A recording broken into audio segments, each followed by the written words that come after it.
ඉස්සර පොඩි කාලේ අම්මා හරි තාත්තා හරි පොකට් මනි විදිහට රුපියල් 50ක් 100ක් 20ක් අපේ අතට දුන්නාම ඒ සල්ලි ටික වියදම් කරන්න කලින් අපි දෙපාරක් හිතනව නේද? අද මම මොනවද මේකෙන් ගන්නෙ? කීයක් ඉතුරු කරගන්නවද? අපිට පේනවා අපේ අතේ තියෙන සල්ලි ටික පොඩ අඩු වෙනවා.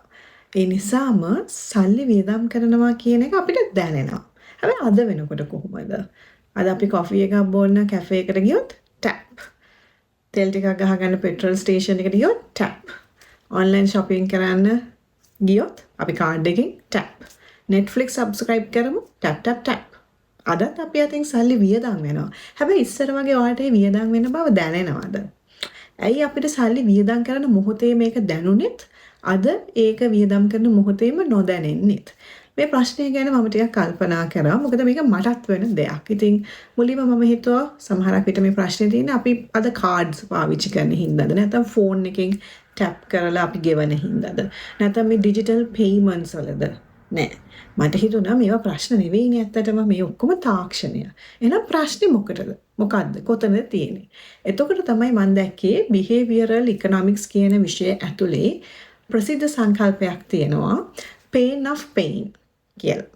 ඩ්‍රැසන් ප්‍රේලෙක්ස් සහ ඩංකන් සිමෙස්ටර් කියන පර්යේෂකයන් දෙදෙනා ඔවුන් මේ සංකල්පය සම්බන්ධයෙන් පර්යේෂණ කළා. ඔවුන් අපිට පෙන්වන්න තියෙනවා අපේ සල්ලි අතින් ගෙවනකොට අපේ මනසට පුංචි මානසික වේදනාවක් දැනෙනවා කියලා. ඒ වේදනාව නරක දෙයක් නෙවෙයි. ඇත්තට මේ මානසික වේදනාව නිසා තමයි අපිට නැවතිලා හිතන්න උදව් කරන්නේ. ඇත්තටම අපිට මේක අවශ්‍යද? අපි මේ ප්‍රශ්නේ අහනවා අපි වියදම් කරන්න කලින්. ඒත් එක්කම මම දැක්ක තවත් පර්යේෂකයන් කට්ටියක් මේ pain of pain කියන එක අඩු වුණොත් මොකද වෙන්නේ කියන එක සම්බන්ධයෙන් පර්යේෂණයක් කරලා තියෙනවා 2024 Journal of Retailing කියන සංග්‍රහවට. එහිදී ඔවුන් විශාල මෙටා ඇනලිසිස් එකක් කරලා තියෙනවා රටවල් 17ක පර්යේෂණ 71ක් එකට අරගෙන බලලා. එතනදී ඔවුන් හොයාගෙන තියෙනවා cashless payment පාවිච්චි කරන මිනිස්සු සාමාන්‍යයෙන් ටිකක් වැඩියෙන් වියදම් කරනවා කියලා. ඒකට ඔවුන් කියනවා cashless effect කියලා. ඒ කියන්නේ ගෙවන මොහොත අපි අඩුවෙන් දැනෙන නිසා වියදම් කිරීම ටිකෙන් ටික වෙනස් වෙනවා කියන එක. හැබැයි මේ පර්යේෂණ කියවද්දි මට හිතෙච්ච තව දෙයක් තියෙනවා. ඒ තමයි සමහර විට ඇත්තටම අපිට නැති වෙලා තියෙන්නේ සල්ලි නෙවෙයි. අපිට නැවතිලා හිතන්න තියෙන අපේ මේ පුංචි වෙලාව, පුංචි තප්පරය. ඉස්සර අපි සල්ලි ගණන් කරා. අද අපි notifications ගණන් කරනවා. ඉස්සර අපි කඩේට යන්න කලින් නේද shopping list එකක කොලයක් අරගෙන ලියාගෙන ගන්න ඕන බඩු ටික තමයි අපි කඩේ ගියේ. අද අපි ටැප් එකකින් ඕඩර් කරනවා. ඉස්සර පාරක් හොයාගන්නදී අපි සිතියම බැලුවා. අද අපි ඒ වෙනුවට GPS දාගෙන ඒක කියන විදිහට ඔහේ යනවා. ඉස්සර ප්‍රශ්නයකට උත්තර හොයන්න අපි පොත්පත් කියවුවා නැත්නම් දන්න කෙනෙක්ගෙන් ඇහුවා. අද AI එකෙන් අපි මේ ප්‍රශ්න ටික අහනවා. මේ කිසිම එකක් වැරදි කියලා මම කියන්නේ නැහැ. මේවා අපි ජීවිත පහසු කරන්න මේ මිනිස්සු විසින්ම හොයාගත්තු තාක්ෂණය.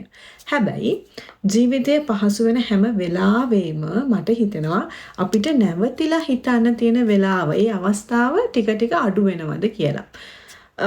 ඒ නිසා මම වැඩියෙන්ම හිතන්නේ මේ කාරණාවත් එක්ක අපි අනාගත දරු පරම්පරාව ගැන. මොකද අපි පොඩි කාලේ සල්ලි අල්ලලා බැලුවා, ඒවා ගණන් කළා, ඉතුරු කරා. රුපියල් 500ක් 100ක් කියන්නේ මොන තරම් වටිනාකමක් තියෙන නෝට්ටුවක්ද කියලා අපිට දැනුණා. හැබැයි අද බොහෝ දරුවන් දකින්නේ අපි ෆෝන් එක කාඩ් එක ටැප් කරනවා කියන එක, ඔන්ලයින් shopping කරනවා කියන එක. මෙතනදිත් සල්ලි වියදම් වෙනවා. හැබැයි සල්ලි වියදම් වෙනවා කියන එක අපිට දැනෙන්නේ නැහැ. ඒක ඒ දරුවන්ගේ වැරැද්දක් නෙමෙයි. ඒක උන් හැදෙන ලෝකය. ඒ නිසා අපිත් උන්ට සල්ලි වියදම් කරන හැටි විතරක් නෙමෙයි පෙන්වන්නට ඕනේ. සල්ලි වල වටිනාකම දැනෙන හැටි උගන්වන්නට ඕනේ. මම මේ යෝජනා කරන්නේ අපි ආයේ සල්ලි පාවිච්චි කරන ඒ යුගයට යමු කියලා නෙමෙයි. මමත් කාඩ්ස් පාවිච්චි කරනවා. මමත් ෆෝන් එකෙන් ගෙවීම් කරනවා.